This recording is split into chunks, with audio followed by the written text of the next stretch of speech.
ओम नमः शिवाय। शिव जी सदा सहाय। ओम नमः शिवाय। गुरु जी सदा सहाय। वायव्य संहिता के उत्तरखंड का अध्याय 7। परमेश्वर की शक्ति का ऋषियों द्वारा साक्षात्कार, शिव के प्रसाद से प्राणियों की मुक्ति, शिव की सेवा भक्ति तथा 5 प्रकार के शिव धर्म का वर्णन। उपमन्यु कहते हैं, परमेश्वर शिव की स्वाभाविक शक्ति विद्या है जो सबसे विलक्षण है। वह एक होकर भी अनेक रूप से भासित होती है। जैसे सूर्य की प्रभा एक होकर भी अनेक रूप में प्रकाशित होती है, उस विद्या शक्ति से इच्छा, ज्ञान, क्रिया और माया आदि अनेक शक्तियां उत्पन्न हुई हैं। ठीक उसी तरह जैसे अग्नि से बहुत सी चिंगारियां प्रकट होती हैं, उसी से सदाशिव और ईश्वर आदि तथा विद्या और विद्येश्वर आदि पुरुष भी प्रकट हुए हैं। परात्पर प्रकृति भी उसी से उत्पन्न हुई है।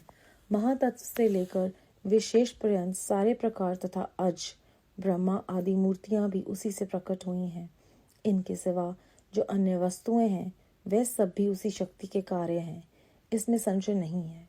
वह शक्ति सर्वव्यापिनी, सूक्ष्म तथा ज्ञानानंद स्वरूपनी है। उसी से शीतांशु भूषण भगवान शिव शक्तिमान कहलाते हैं। शक्तिमान शिव वैद्य हैं और शक्ति रूपिणी शिवा विद्या हैं। वह शक्ति रूपा शिवा ही प्रज्ञा, श्रुति, स्मृति, धृति, स्थिति, निष्ठा, ज्ञान शक्ति, इच्छा शक्ति, कर्म शक्ति, आज्ञा शक्ति, पर ब्रह्म, परा और अपरा नाम की 2 विद्याएं शुद्ध विद्या और शुद्ध कला हैं। क्योंकि सब कुछ शक्ति का ही कार्य है। माया, प्रकृति, जीव, विकार, विकृति, असक्त और सत आदि जो कुछ भी उपलब्ध होता है वह सब उस शक्ति से ही व्याप्त है। वह शक्ति रूपिणी शिवा देवी माया द्वारा समस्त चराचर ब्रह्मांड को अनायास ही मोह में डाल देती है और लीला पूर्वक उसे मोह के बंधन से मुक्त भी कर देती है। इस शक्ति के 27 प्रकार हैं।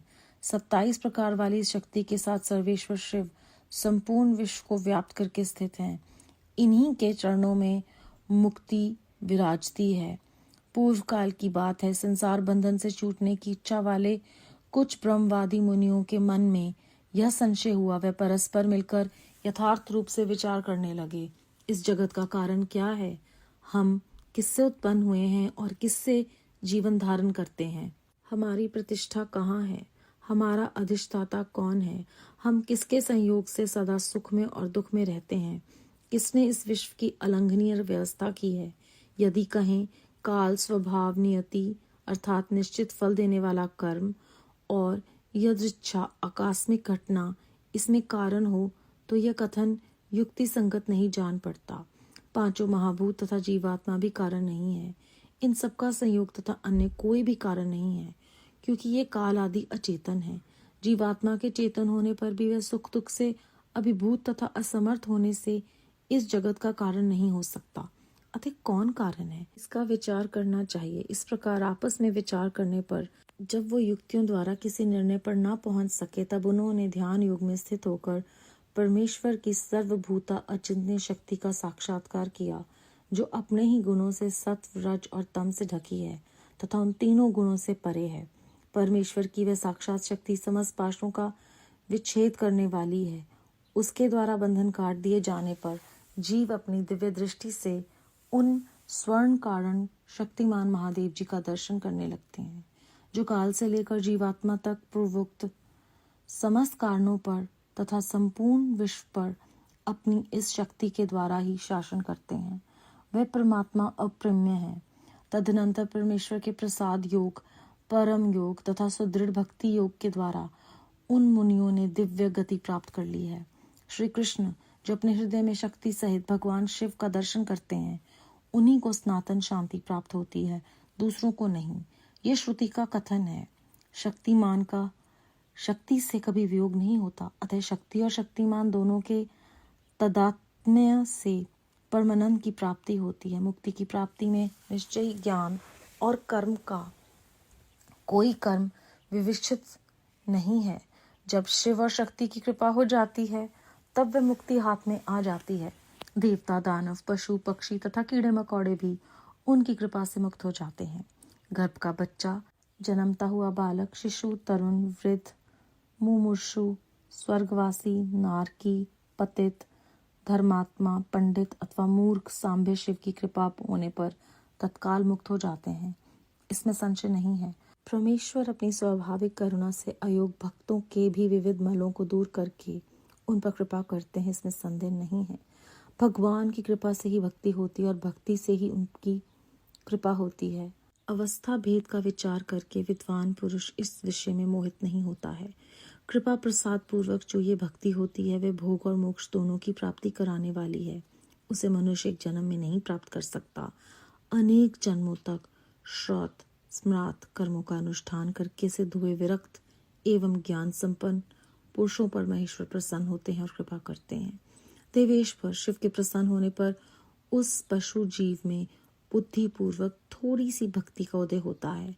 तब वह ये अनुभव करने लगता है कि भगवान शिव मेरे स्वामी हैं। फिर तपस्या पूर्वक वह नाना प्रकार के शैव धर्मों के पालन में संलग्न होता है। उन धर्मों के पालन में बारंबार लगे रहने से उसके हृदय में पराभक्ति का प्रादुर्भाव होता है। उस पराभक्ति से परमेश्वर का परम प्रसाद उपलब्ध होता है। प्रसाद से संपूर्ण पापों से छुटकारा मिलता है और छुटकारा मिल जाने पर परमानंद की प्राप्ति होती है। जिससे मनुष्य का भगवान शिव में थोड़ा सा भी भक्ति भाव है वह 3 जन्मों के बाद अवश्य मुक्त हो जाता है। उसे संसार में योनि यंत्र की पीड़ा नहीं सहनी पड़ती। सांगा अर्थात अंग सहित और अनंगा अंग रहित जो सेवा है उसी को भक्ति कहते हैं। उसके फिर 3 भेद होते हैं, मानसिक, वाचिक और शारीरिक। शिव के रूप आदि जो चिंतन है उससे मानसिक सेवा कहते हैं। जप आदि वाचिक सेवा है और पूजन आदि कर्म शारीरिक सेवा है। इन त्रिविध साधनों से संपन्न होने वाली जो ये सेवा है इसे शिव धर्म भी कहते हैं। परमात्मा शिव ने 5 प्रकार का शिव धर्म बताया है, तप, कर्म, जप, ध्यान और ज्ञान। लिंग पूजन आदि को कर्म कहते हैं। चंद्रायण आदि व्रत का नाम तप है। वाचिक, उपांशु और मानस 3 प्रकार का जो शिव मंत्र का अभ्यास आवृत्ति है उसी को जप कहते हैं। शिव का चिंतन ही ध्यान कहलाता है तथा शिव संबंधी आगमों में जिस ज्ञान का वर्णन है उसी को यहाँ ज्ञान शब्द से कहा गया है। श्रीकंठ शिव ने शिवा के प्रति जिस ज्ञान का उपदेश किया है वही शिवागम है।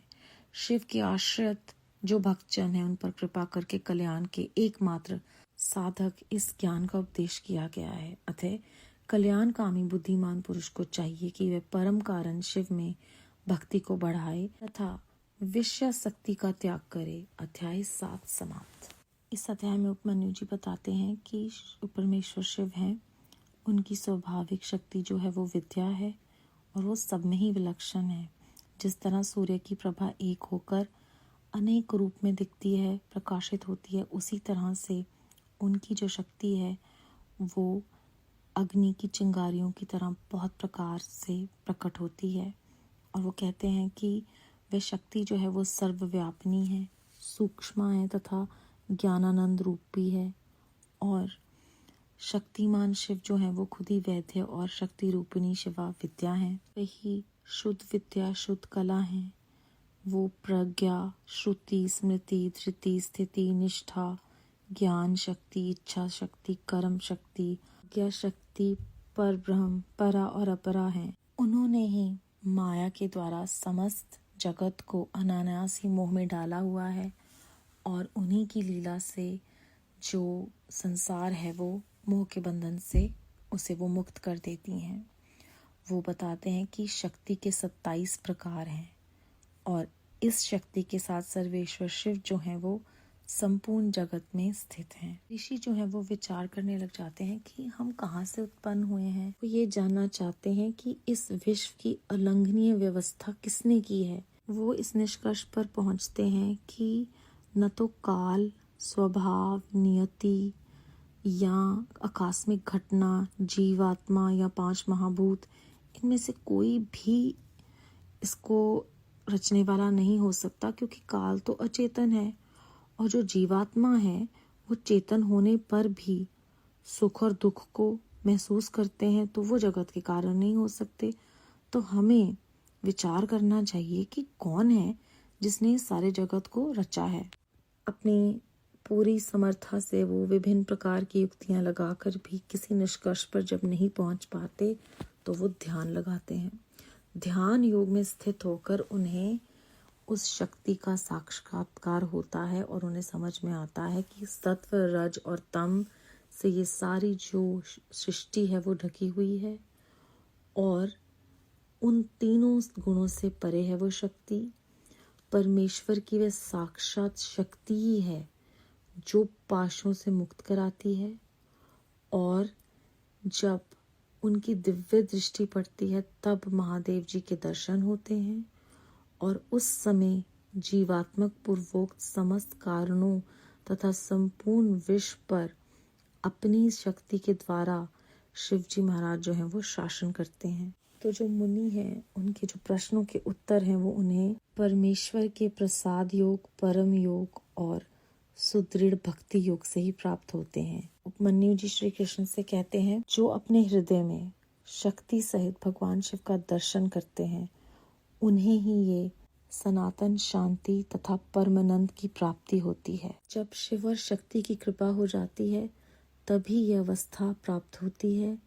हम क्या ज्ञान अर्जित करते हैं और हम क्या कर्म करते हैं ये इस पर निर्भर नहीं है। इसी अध्याय में आगे जाकर वो बताते हैं कि गर्भ का बच्चा जो भी जन्म ले रहा है, बालक, छोटा बच्चा, जवान, बूढ़ा, स्वर्गवासी, नारकी, पापी, पतित, पंडित, मूर्ख, सभी जो हैं वो उसी समय मुक्त हो जाते हैं जब उनकी कृपा होती है। तो इससे हमें ये समझ में आता है कि विचार विमर्श करके, युक्तियां लगाकर या कर्म करके, ज्ञान अर्जित करके हम उनकी कृपा नहीं पा सकते। और हमें ये समझाया जा रहा है इस अध्याय में कि उनकी कृपा प्रसाद पूर्वक भक्ति होती है। भक्ति से मोक्ष और भोग दोनों प्राप्त होते हैं, और ये दोनों जो हैं वो सही चीज़ें हैं कि उनकी कृपा से भक्ति होती है और भक्ति से ही उनकी कृपा होती है। जब ऐसा होता है तो संपूर्ण पापों से छुटकारा मिलता है, परमानंद की प्राप्ति होती है। जिसका भगवान शिव में थोड़ा सा भी भक्ति भाव है वो 3 जन्मों के बाद मुक्त हो जाता है। और वो कहते हैं कि पहले धीरे धीरे भक्ति बढ़ती है, फिर वो उनको अनुभव करने लग जाते हैं कि शिवजी मेरे स्वामी हैं। और जब तपस्या हो जाती है तो वो तप, कर्म, जप, ध्यान, लिंग पूजन, चंद्रायन का आदि व्रत करना और शिव मंत्र का अभ्यास करना, उनका चिंतन करके वो इस पराभक्ति को पा लेते हैं। और अंग के साथ और बिना अंग के जो सेवा है उसे भक्ति कहते हैं। और इसके 3 भेद हैं, मानसिक, वाचिक और शारीरिक। उनका चिंतन किया जाता है उसे मानसिक सेवा कहते हैं। जप वाचिक सेवा है, पूजन और बाकी सारे कर्म जो हैं वो शारीरिक सेवा कहलाते हैं। लिंग पूजन कर्म है, चंद्रायन आदि व्रत का नाम तप है, वाचिक उपांशु मानसिक 3 प्रकार का जो शिव मंत्र का अभ्यास है उसे जप कहते हैं। उनके चिंतन को ध्यान कहते हैं। जो भी शिव जी के संबंधी ज्ञान मिलता है उसका वर्णन है, उसे ज्ञान कहा गया है। तो अगर हमें अपना कल्याण कराना है तो हमें उन परम कारण शिव में अपनी भक्ति को बढ़ाना है, और बाकी जो भी हमारे दिमाग में बातें आती हैं उनको छोड़कर उस विषय के विस्तार में ना जाकर केवल और केवल ध्यान करना है। और वो अपना अनुग्रह करते हैं, उन्हीं की कृपा से ये अनुग्रह होता है। हमें केवल और केवल कोशिश करनी है। ये हमें प्रेरणा मिलती है इस अध्याय से। बेअंत बेअंत शुक्राना गुरु जी महाराज, बेअंत शुक्राना। नमः शिवाय, शिव जी सदा सहाय। ओम नमः शिवाय, गुरु जी सदा सहाय।